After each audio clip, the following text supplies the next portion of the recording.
क्या ये वैसा ही है जैसा हमको नजर आ रहा है?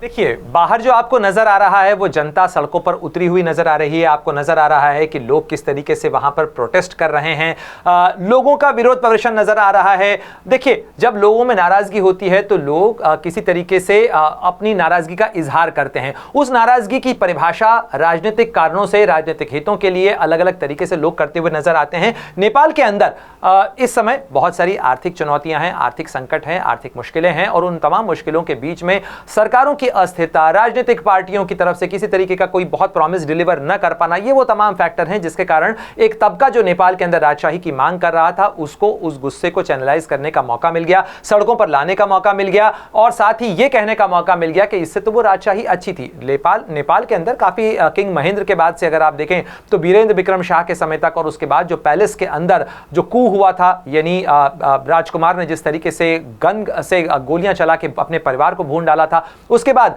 ज्ञानेंद्र जो हैं वो किंग बने थे, और ज्ञानेंद्र के किंग बनने के बाद उनकी सत्ता लोकप्रिय नहीं रही थी। और उसके साथ साथ जो तेजी से बढ़ता आ रहा 1996 के बाद से जो नेपाल में लोकतंत्र को लेकर एक मांग चल रही थी, नेपाल के अंदर माओवादियों का दबदबा बढ़ रहा था, उन तमाम चीजों के बीच में राजशाही कहीं ना कहीं कटघरे में खड़ी हुई थी, राजशाही कमजोर फुटिंग पर थी। एक कॉन्स्टिट्यूशनल मोनार्की का जो स्ट्रक्चर था उसके अंदर मोनार्की जो है उसको दरकिनार करते हुए एक डेमोक्रेसी लाने की मांग जो थी वो चल रही थी। अब जो कुछ हो रहा है ये कहना जल्दबाजी होगी कि नेपाल की जनता जो है वो पूरी तरह से लोकतंत्र को नकारना चाहती है, राजशाही को वो किस स्वरूप में लाना चाहती है, साथ ही क्या किंग ज्ञानेंद्र जो हैं वो वाकई में वापस आ सकते हैं। 77 साल से ज्यादा की उनकी उम्र है। राजशाही अगर वापस होती भी है तो वो किस आधार पर होगी, क्योंकि अभी राजनीतिक दल जो हैं जो कि वहां पर सक्रिय भूमिका में हैं, कई राजनीतिक पार्टियां हैं नेपाल के अंदर, वो इसके लिए तैयार होंगी क्या? नेपाल की संसद के अंदर क्या भाई व्यवस्था तो जो मौजूदा व्यवस्था है किस तरीके से ये वापस होगी?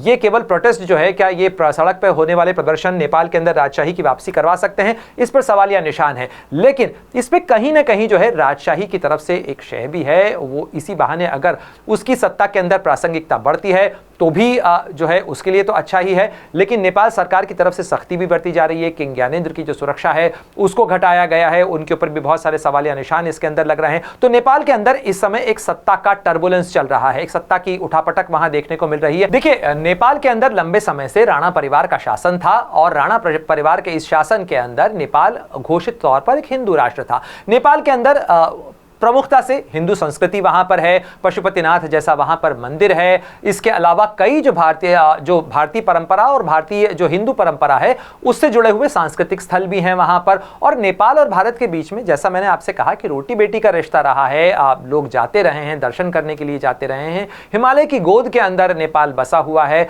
और अगर आप अतीत काल के अंदर देखें तो इस तरीके की कोई बॉर्डर्स तो थी नहीं। और इनफैक्ट अगर आप देखें कि औपनिवेशिक काल तक भी स्थिति कई बार ये थी कि नेपाल के का कुछ हिस्सा जो है वो तेराई का क्षेत्र कभी जो है वो बिहार के या भारत के हिस्से के अंदर आ जाता था।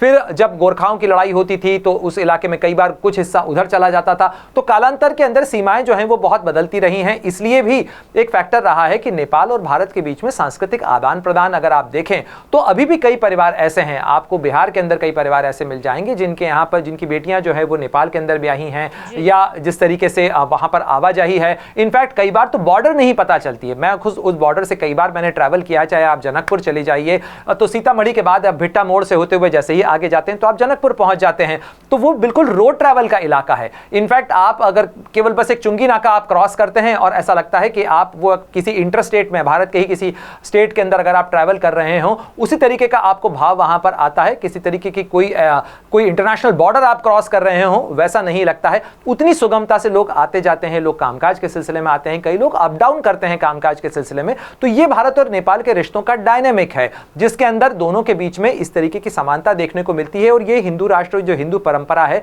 वो इस तरीके से बनी हुई है कि नेपाल के लोग भी अपने आप को हिंदू ही कहते हैं अधिकतर जो है, लेकिन वहां पर बौद्ध भी हैं बड़ी संख्या के अंदर, वहां पर जो है खारू जनजाति के जो लोग हैं वो भी हैं। और इस तरीके से जैसे भारत के अंदर विभिन्न धर्म हैं, विभिन्न समुदाय हैं, उसी तरीके से नेपाल भी बहुसांस्कृतिक देश है। लेकिन प्रमुखता से वहां पर जब तक राजशाही रही तब तक तो घोषित तौर पर नेपाल एक हिंदू राष्ट्र था। लेकिन हमें यह नहीं भूलना चाहिए कि नेपाल के अंदर लोकतंत्र के आने का जो पूरा आंदोलन चला उसकी अगुवाई का परचम लाल रंग का था, माओवादियों ने उसकी अगुवाई की, जो कि हथियारबंद भी थे और उसके ऊपर कई बार आरोप लगते रहे कि उन हथियारों की सप्लाई जो है वो चीन की तरफ से की गई और चीन का अपना हित भी था, क्योंकि चीन की सीमा भी नेपाल से लगती है। चीन भी वहां पर चाहता था कि नेपाल के अंदर चीन का इन्फ्लुएंस ज्यादा हो। अगर आप ये वीडियो YouTube पर देख रहे हैं तो हमारे चैनल को सब्सक्राइब कर बेल आइकन दबाएं और Facebook पर देख रहे हैं तो हमारे पेज को लाइक करें। 8 मिलियन प्लस सब्सक्राइबर, आपके इस भरोसे के लिए बहुत धन्यवाद।